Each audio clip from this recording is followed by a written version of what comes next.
ஒருபோதும் தெரியாது தெரிய முடியாது என்று சொல்லிக் கொண்டிருக்கின்ற சயனைடு என்னும் வேதியியல் பொருளின் சுவையை அறிந்தவர் உண்டு என்று உங்களுக்கு தெரியுமா? ஒரு காலத்தில் தமிழகத்தில் கூட அதிகம் சயனைடு பற்றி பேசப்பட்டிருந்தது. இன்றும் சயனைடின் சுவை தெரியாது என்று இருப்பவர்கள் தான் நிறைய பேர் இருக்கிறார்கள். ஆனால் சயனைடின் சுவை அறிந்தவர் ஒரு இந்தியர் என்றும் அவர் இந்தியரால் உலகுக்கு அதன் சுவை தெரிவிக்கப்பட்டது என்றும் பலருக்கும் தெரியாது. ஆனால் தெரிந்து கொள்வோம். ஆனால் சயனைடின் சுவை கண்டறிந்த இந்தியரை பற்றி தெரிய வேண்டும். இத்தாலி நாட்டின் எழுத்தாளரான பெஞ்சமின் லெபர்டின் when we cease to understand the world என்ற நாவலில் இந்தியாவின் கேரள மாநிலத்தை சார்ந்தவரை பற்றி குறிப்பிடுகிறார். கேரளாவிலிருந்து 10,000 கிலோமீட்டருக்கும் மேற்பட்ட தொலைவில் உள்ள நாட்டிலிருந்து உலக கவனத்திற்கு கொண்டு வரப்பட்டிருக்கிறார் இந்த இந்தியனை பற்றி. இன்று வேதியியல் உலகில் பிரசாத் என்ற பெயர் பேசுபொருளாகி இருக்கிறது. கேரளாவில் எர்ணாகுளம் மாவட்டத்தில் காக்கநாடு பகுதியைச் சேர்ந்த மன்னாசேரி வளாகத்தில் பிரபாகரன் சரோஜா தம்பதிகளின் மூத்த மகனான பிரசாத் ஒரு பொற்கொள்ளர். 2006 ஜூன் 18 கேரளாவின் பாலக்காட்டில் ஒரு ஹோட்டலில் அறை எடுத்து அங்கு தங்கி சயனைடு சாப்பிட்டு தற்கொலை செய்து கொண்டார்.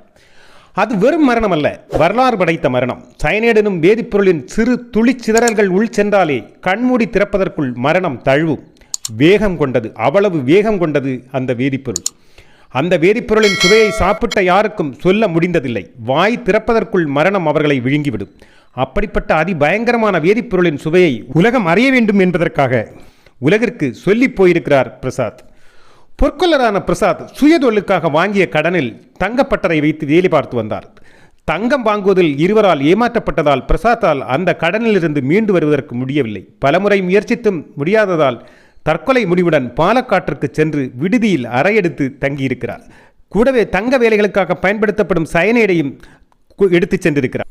இந்த சயனைடு என்ற வேதிப்பொருளை எடுத்து செல்லும் போது வழியில் பிராந்தி பாட்டிலும் வாங்கி சென்றிருக்கிறார். அறையில் முறியெடுத்து தங்கியவர் நாற்காலியில் உட்கார்ந்து மேசை மேல் கப்பை வைத்து பிராந்தியை ஊற்றிவிட்டு அதன் மேல் சயனைடையும் ஊற்றியிருக்கிறார். பாக்கெட்டில் இருந்த பேனாவை எடுத்து அதன் பின்புறத்தால் நன்கு கலக்கி இருக்கிறார். பின்பு தற்கொலைக்கான காரணத்தை எழுதி வைப்பதற்காக அதற்கான கடிதத்தை எழுத ஆரம்பித்திருக்கிறார்.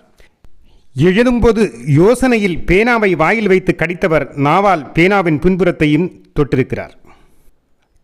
தெரியாமல் செய்தாலும் பேனாவின் பின்புறம் நாவில் தொடவும் உணர்ந்த மாற்றத்தால் சுதாகரித்து கொண்டவர் மரண காரணத்தை எழுதிய கடிதத்தை முழுமையாக்காமல் உடனே பேப்பரை மறைத்து மறுபக்கத்தில் படுவேகத்தில் எழுத துவங்கியிருக்கிறார்.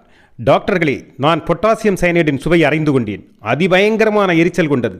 மெதுவாக ஆரம்பிக்கும் எரிச்சல் மிக விரைவில் நாவு எரிவது போன்ற எரிச்சலை ஏற்படுத்துகிறது.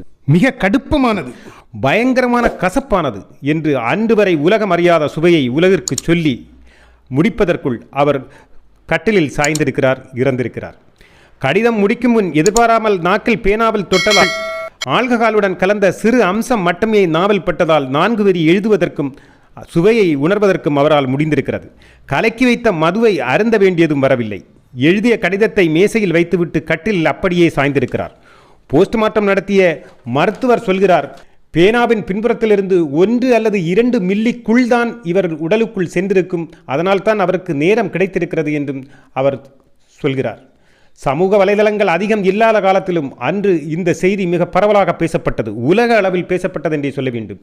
இன்று காலங்கள் பல சென்றாலும் இன்றும் அவர் கூறி சென்ற அபூர்வத்திலும் அபூர்வமான தகவலால் சிலி நாட்டின் நோவலிஸ்ட் பெஞ்சமின் மூலமாக மீண்டும் அந்த பிரசாத் என்ற இளைஞரை உலகிற்கு ஞாபகம் ஊட்டியிருக்கிறது.